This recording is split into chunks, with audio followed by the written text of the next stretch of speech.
Stories from Foster Care is brought to you by the Irish Foster Care Association in association with the Department of Children, Disability and Equality. Welcome to Stories from Foster Care. I'm Niamh Barrett, and on this episode I'm talking to Katie Wrench.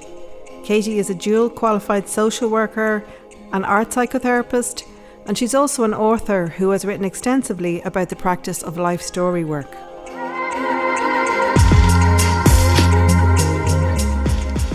I've worked with a lot of young people, especially in adolescence and young adulthood, who have really, really worried that if I or their carer knows what they might have been involved in or what they might have done, that our view of them will shift and it will be catastrophic for the relationship because they'll be judged and they will tip straight into shame then. And that is the opposite of what we want. We want children and young people to feel like we are robust enough to tolerate whatever comes our way, that our view of that child is never going to change because we know something different about them. She's published 4 books, 2 on the topic of life story work. The most recent one was published in 2024, entitled Skills and Knowledge for Life Story Work with Children and Adolescents. She's also head of clinical services at BUS, which stands for Building Underdeveloped Sensorimotor Systems. And she and her family supported foster children and families for many years by providing short breaks. Katie has so much to share that we decided to break her interview into 2 parts. So in part 1, Katie talks about her pathway into social work, and with some wonderful stories and examples, she describes the learning that she received along the way. I caught up with Katie over Zoom, and there was the occasional Zoom bit of dropout, but we've kept those glitches to a minimum, and it shouldn't get in the way of you enjoying the conversation. Okay, so Katie, good morning, and thank you very much for being with us on the podcast. Really appreciate your time. You're a busy woman. It's a pleasure, absolute pleasure. Thanks, Katie. I'm just really curious to begin with, if it's okay with you, what brought you into social work in the first place? What was your vision of it? Anything you want to say about what brought you in? You know what? My route to social work was a little bit random. So when I was at university, I studied English and French. We weren't in for many hours. We didn't have loads of lectures, so I had a lot of free time. And there was a university action group, community action group, and they mobilised students to volunteer in the local community. And I thought, well, I might as well do that because, I didn't have a lot to do. And so I did all sorts of volunteering. And so I went into schools and did reading with kids who didn't have English as a first language.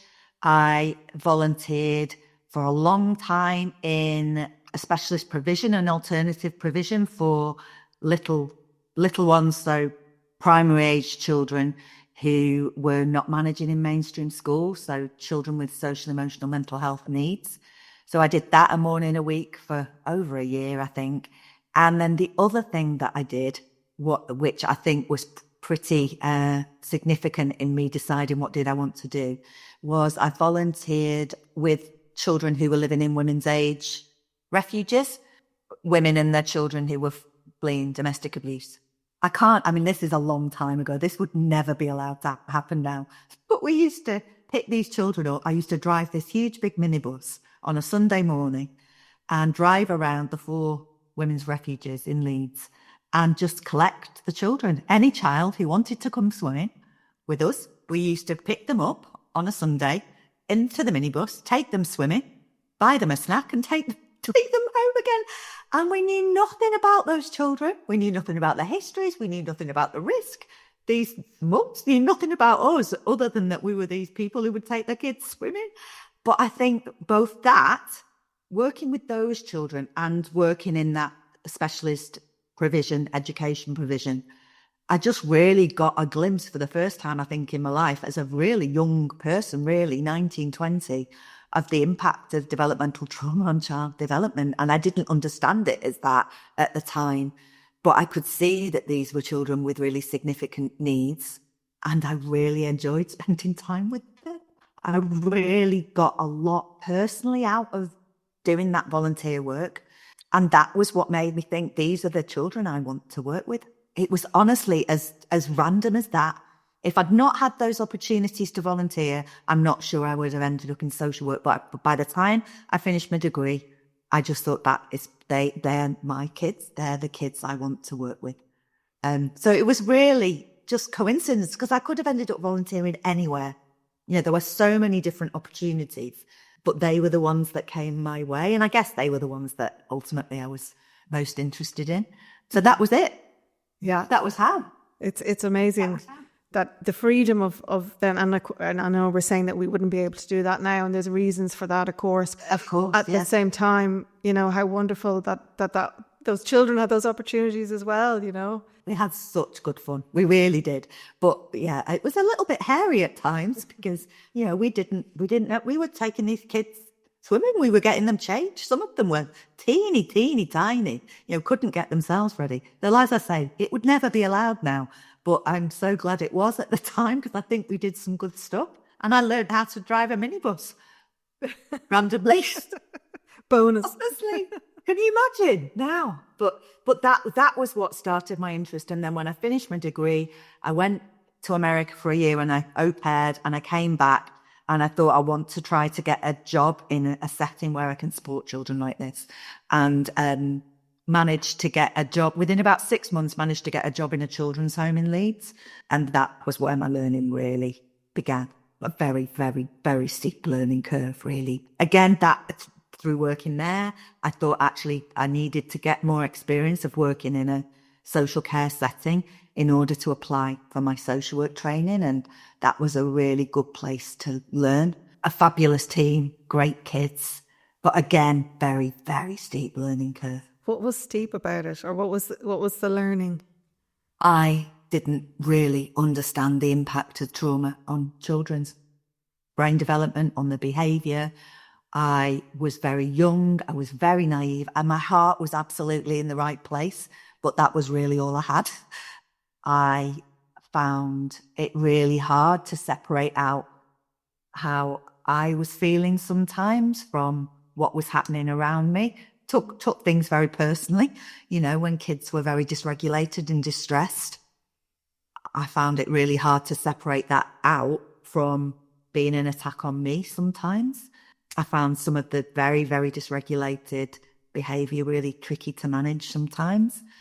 It was a huge children's home. There were 10 children there. So there was a lot to manage, big staff team, and not much training really at the time to understand those things.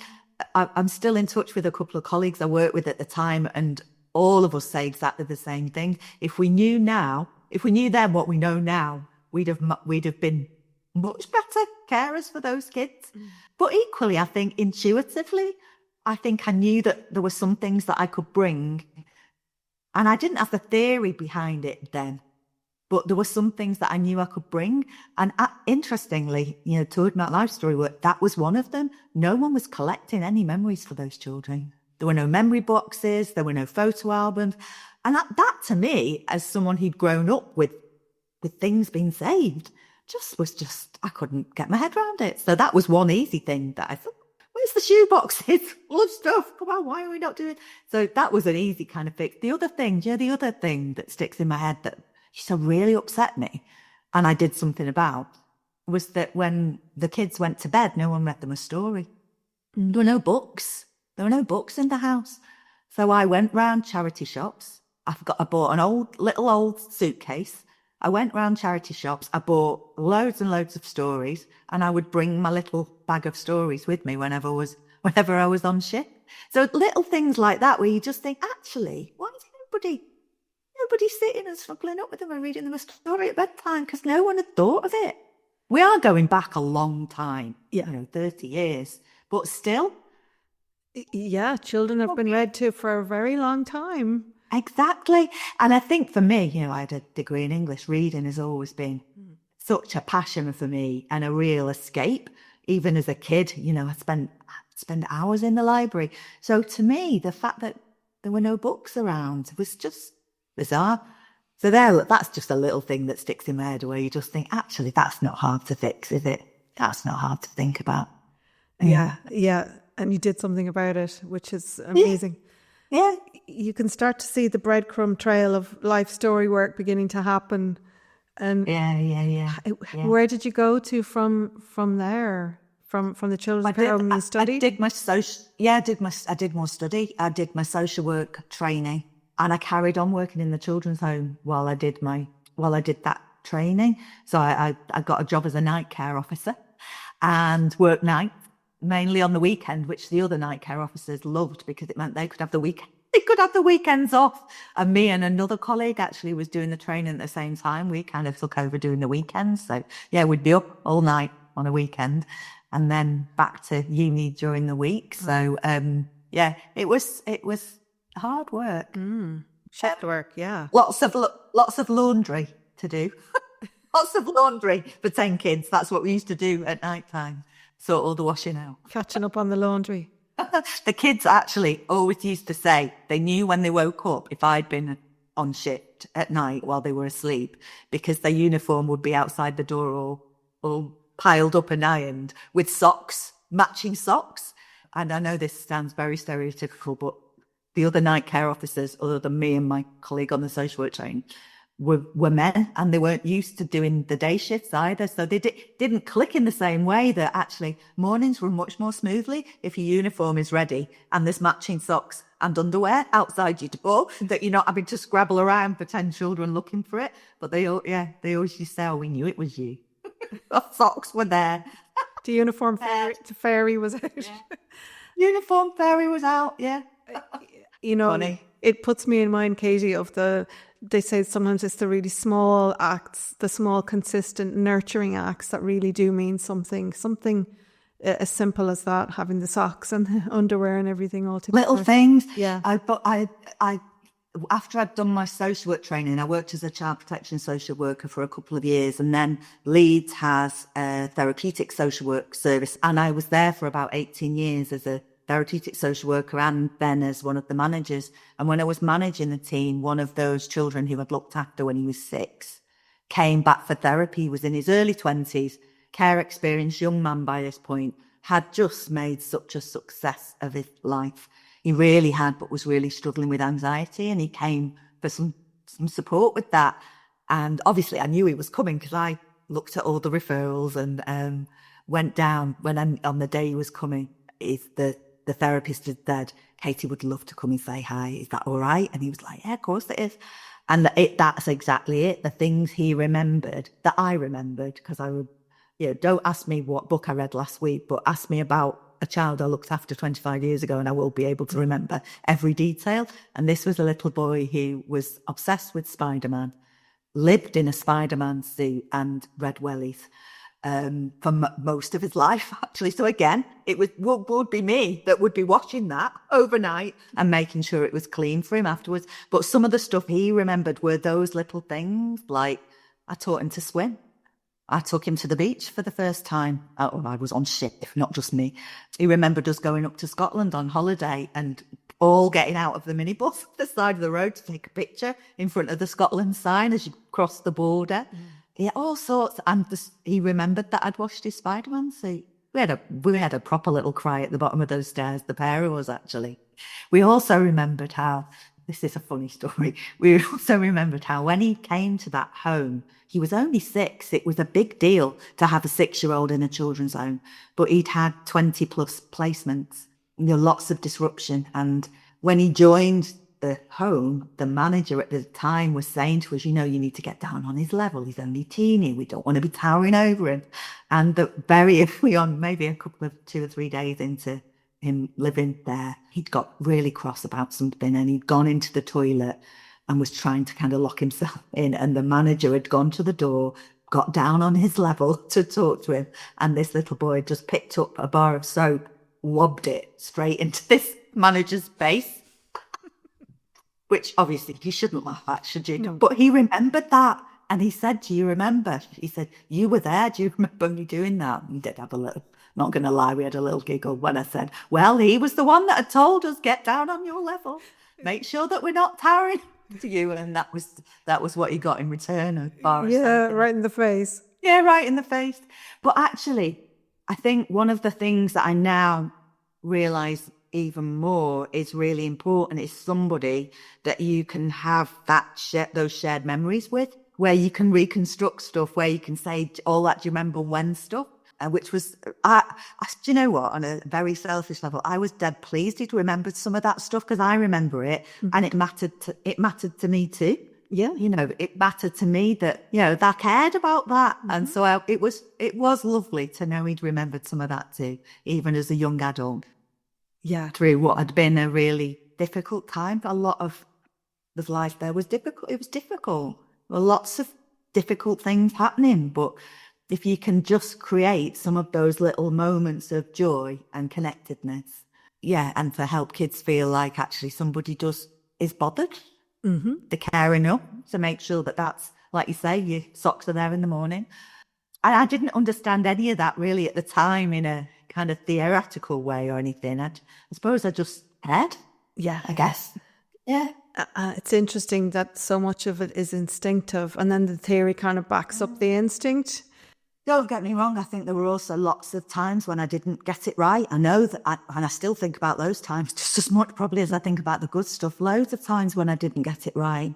And I think you do the best you can with what you've got until you know better, don't you? Yeah. And I think I was really lucky. I had a brilliant supervisor, really experienced supervisor, and a really good team who, could laugh together when things were tricky, as well as supporting each other when things were tricky. And that made I wouldn't have lasted 5 minutes if I hadn't had that team around me. I wasn't resilient enough. I just didn't have the skills to manage how some of this stuff was making me feel in the moment. But, that's where you need a team, isn't it? That's where you need people who can pick you up and help you understand that stuff and help you separate out what's your stuff and their stuff. And that took a while, really, of going home at night and being really tearful and really upset about the kids' stories, to them kind of thinking, well, I can sit and have a good cry about it, but actually that's not going to change what's happened to them. What I can do is try to make the here and now different, better, give them a different experience of a grown-up in their lives. And it took me a while to get to that point, but when I did, that almost felt like a bit of relief. And this isn't about, it's probably not about me. This is about a reminder of other relationships and all that kind of stuff. Really. Yeah. A couple of times I can think of very early on in my time there, a couple of times when children talked about things that they'd experienced in their birth family in a very casual way, sitting around the dinner table, a group of kids at the table, and they'd talk about how the texture of that food reminded them of the dog food they used to eat. That was one example. I didn't know what to say. Yeah. I didn't have a clue. Yeah. Absolutely no clue at all. And there were a few occasions like that when I think I just froze a bit, like, well, I wasn't expecting that while we were eating our chili, or, but also knowing there's other kids around the table, and I just didn't know what to do. You had a number of times like that where I just thought, and other times I think where I shut conversations down by trying to ask a why question rather than just sitting with it and being curious. And I think that also helped, a bit of acceptance, but also a bit of help with thinking about, okay, so next time that happens, and it will happen in unexpected places, because kids are reminded, aren't they, of memories of things that have happened before all the time. And not just when they're in a therapy session for an hour a week, or where it just happens to be the perfect conditions. These things crop up all the time. Just some help in thinking about how I might respond, I suppose, in a bit more of a thoughtful way, rather than just being like a rabbit in the headlights. Hi, I'm Kai Brosnan, and you're listening to Stories from Foster Care podcast. Remember to subscribe to Stories from Foster Care at Nearcast, Spotify, Apple, or wherever you get your podcasts. Peer support is important, isn't it? And I guess it's why foster carers find support groups so helpful, why children in care find groups where they can meet with other children in care useful, why adoptee support groups are useful, because there's something, isn't there, about being with other people who have a shared experience. that can be so helpful. Yeah. So definitely, I think having a good peer group where we could have a bit of a laugh, we could wind each other up. We had lots of people with just that brought different skills. We had one man who, if it was just starting to get a bit fizzy and he thought, oh, it could go either way here, would just whip his guitar out and start to sing a silly song that he'd made up. And before you knew it, the kids would be laughing. And, just you need a range of people. We had an older woman who kind of provided more of I think she took on like a grandma role. I know that sounds a bit stereotypical, but she absolutely did. We had other people who were really creative, and they would bring lots of, art making stuff. And everybody had those different roles, I guess, naturally within that very large extended family system, just like you would have in a family, in a foster family or in your birth family, really. So yeah, that definitely also made a huge difference. And I think I have always been someone who likes to learn. So I think I did a lot of my own reading, a lot of research, a lot of just trying to help me understand what did these kids need. And, there was training within the local authority, of course, over time. But I think that was the other bit, is just I had a curiosity to try to understand what was driving some of those behaviours rather than just seeing it as difficult behaviour. Yeah, just, I guess, a bit of curiosity. We also were, do you know what we also had that I've just forgotten? We were the first children's home in Leeds to trial like a consultation model where we had a child and adolescent psychiatrist who worked in one of the CAMS teams, used to come once a month on our first consultation.